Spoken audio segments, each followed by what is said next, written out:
Hello, मेरा नाम है मुकेश बेरवा और आज हम पढ़ रहे हैं राजनीतिक विज्ञान का टॉपिक प्लेटो। जो प्लेटो के जो शिक्षा संबंधी विचार है वो आज का हमारा टॉपिक रहेगा और उसके ऊपर ही हम आज विस्तार से चर्चा करेंगे। तो चलो साथियों, आज हम प्लेटो के जो शिक्षा संबंधी विचार है उनके बारे में विस्तार से पढ़ते हैं।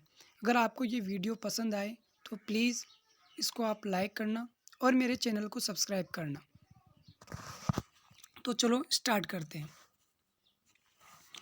देखो, जो प्लेटो के जो शिक्षा संबंधी जो विचार थे, प्लेटो ने अपनी पुस्तक रिपब्लिक में न्याय की स्थापना के लिए दो आधार स्तंभों की आवश्यकता पर बल दिया। यानी प्लेटो ने जो न्याय की स्थापना के लिए अगर आपने जो मेरा न्याय वाला जो प्लेटो की जो न्याय संबंधी विचार है उसको नहीं देखा है तो प्लीज़ मेरी प्लेलिस्ट में जाइए और वहाँ पर आपको ये प्लेटो के न्याय संबंधी जो विचार है वो आपको मिल जाएंगे।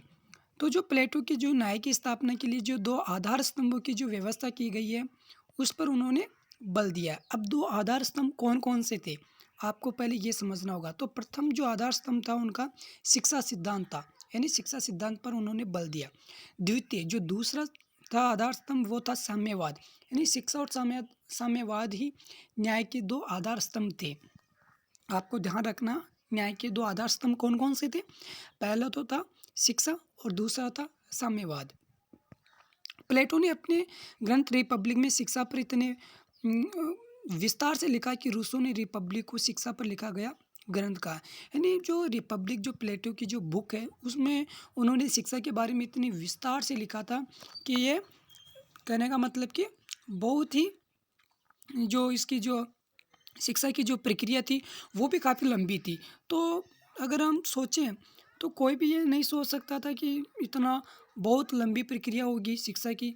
तो इनके बारे में प्लेटो ने लिखा है। अब जो प्लेटो के जो प्लेटो शिक्षा को राज्य नियंत्रित मानता था। पहली बात ये थी कि जो प्लेटो थे वो शिक्षा को क्या मानते थे, राज्य के नियंत्रण में मानते थे। प्लेटो का कथन है कि शिक्षा मानसिक उपचारों का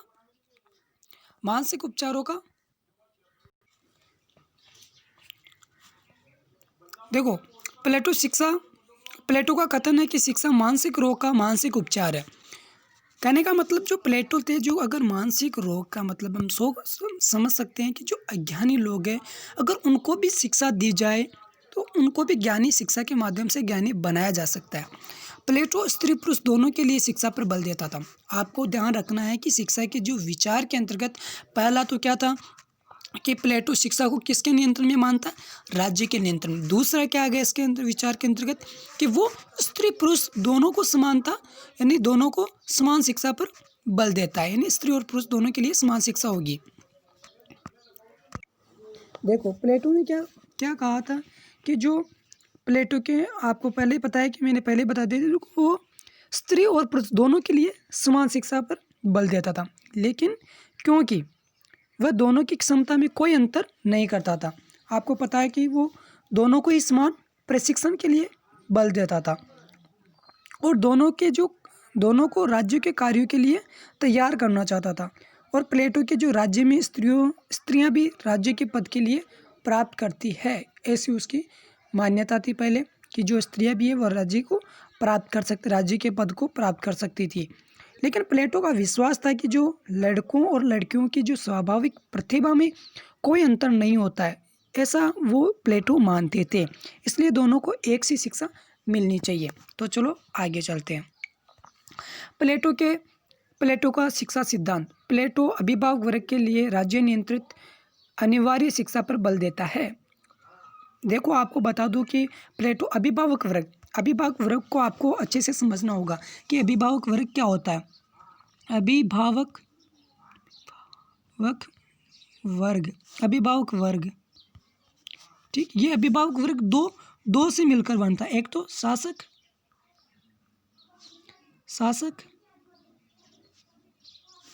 प्लस सैनिक,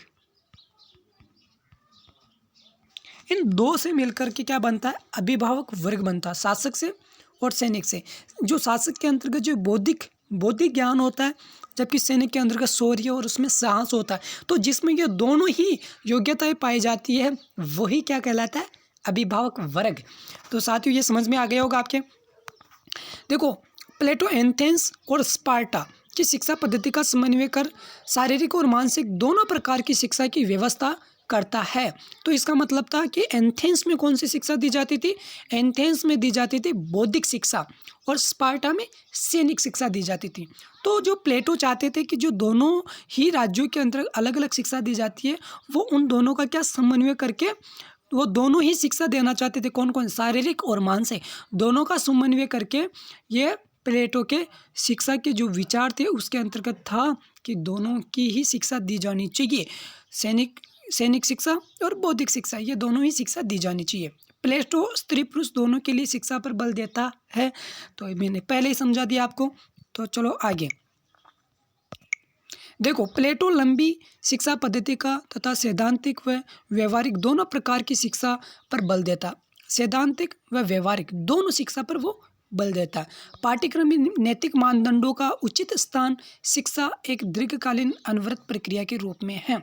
आपको मैं पहले बता दूं कि जो प्लेटो की जो शिक्षा व्यवस्था थी वो 6 वर्ष से लगा करके लगभग 35 वर्ष तक थी। और अगर उसकी जो दार्शनिक शासक होता था उसको और शिक्षा लेनी पड़ती थी तो उसके लिए 15 वर्ष का और उसमें ऐड कर दिया गया था। तो इस तरह मिलाकर के उसके 50 वर्ष तक उसकी शिक्षा व्यवस्था थी। तो ये काफ़ी लंबी थी।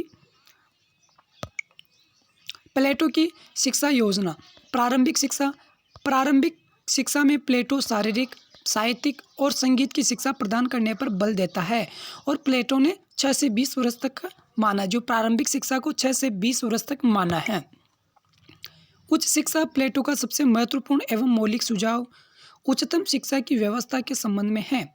20 से 35 वर्ष की अवस्था के बीच में शिक्षा द्वारा विद्यार्थियों को संरक्षक प्रशासक वर्ग के लिए तैयार करना था। आपको मैंने पहले बता दिया, संरक्षक वर्ग वही होता है जो प्रशासक वर्ग के लिए तैयार करना। कब से, 20 से 35 वर्ष की जो आयु थी बीच में, तो वो उसमें किसको, प्रशासक वर्ग को तैयार करना था। अब इसके अंतर्गत वैज्ञानिक शिक्षा भी दी जाती थी, दार्शनिक शिक्षा भी दी जाती थी और व्यवहारिक प्रशासनिक शिक्षा। जो आपको बता दूं कि व्यवहारिक प्रशासनिक शिक्षा ये 35 वर्ष के बाद में दी जाती थी। 35 वर्ष के बाद में 50 वर्ष तक ये शिक्षा होती थी और जो इस शिक्षा को पूर्णतः पूरा कर लेता था वही एक शासक कहलाने लायक होता था, या प्लेटो के विचार में वही अच्छा शासक माना गया है। प्लेटो की शिक्षा सिद्धांत की सीमाएं और आलोचनाएं। उत्पादक वर्ग की उपेक्षा।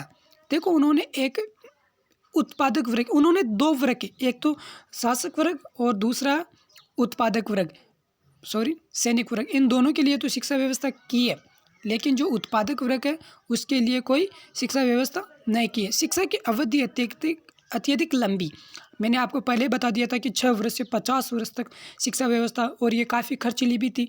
तो ये शिक्षा व्यवस्था अत्यधिक लंबी थी। न्याय सिद्धांत के विरुद्ध, न्याय सिद्धांत की ये विरुद्ध थी, क्योंकि न्याय सिद्धांत की ये विरुद्ध थी। क्यों विरुद्ध थी? क्योंकि इसके अंतर्गत जो उत्पादक वर्ग है उसकी उपेक्षा की गई थी। तो इसमें समान रूप से न्याय कहाँ हुआ, वो तो भेदभाव हो गया, तो वो न्याय व्यवस्था हुई नहीं। तो इसके अंतर्गत व्यक्ति विकास का न्याय सिद्धांत की ये विरुद्ध थी। प्रजातांत्रिक मूल्यों की उपेक्षा। प्रजातांत्रिक मूल्यों की उपेक्षा, इसके अंतर्गत क्या होता था, जो इस व्यवस्था के शिक्षा सिद्धांत प्रकृति से कुलीनतंत्रीय अथवा अभिजानतंत्रीय है। इसमें शिक्षा के प्रजातांत्रिक मूल्यों की पूर्ण रूप से क्या की गई थी, उपेक्षा की गई थी। इसमें प्रजातांत्रिक के जो मूल्य थे उनकी क्या उपेक्षा की गई थी। व्यक्तिक विकास का बलिदान।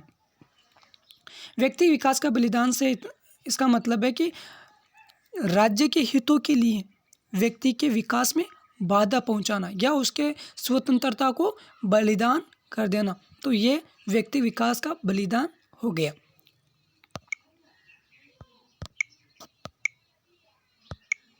तो हेलो साथियों, अब आपको जो प्लेटो के जो शिक्षा संबंधी विचार है या इसकी जो सीमाएं या आलोचनाएं हैं वो आपके समझ में आ गया होगा। और इस तरह के ही और अलग वीडियो देखने के लिए प्लीज़ मेरे चैनल को सब्सक्राइब कीजिए, ताकि मैं आपके लिए रोज़ नए नए वीडियो लाता हूं। धन्यवाद।